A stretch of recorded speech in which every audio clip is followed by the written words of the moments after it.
आलोक TV Kandhamal जिला टिक्काबाली एएमसीएस महाविद्यालय रे गणित पदार्थ और रसायन विज्ञान विभागर मिलित भावे स्वागत संबर्धना स्नातक प्रथम वर्षर छात्र छात्री को प्रदान करथिले अध्यक्ष दीनबंधु महांती। मुख्य अतिथि भावे जोग देइथिया बेले सम्मानित अतिथि भावे वरिष्ठ सांबादिक ब्रज बिहारी नंद और राकेश कुमार राउत जोगदेई मोबाइल रो अपव्यवहार न करी आजिर शिक्षानीति को आपणई निजको गढ़ी तोलिबा पई परामर्श देइथिले।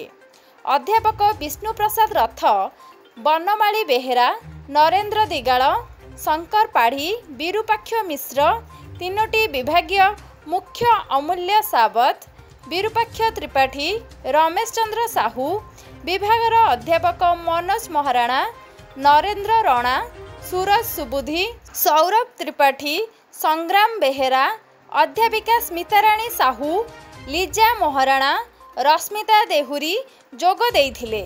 वरिष्ठ किरानी मनोज भोई, अध्यापिका संघमित्रा दास, श्रद्धांजलि साहू उपस्थित थिले।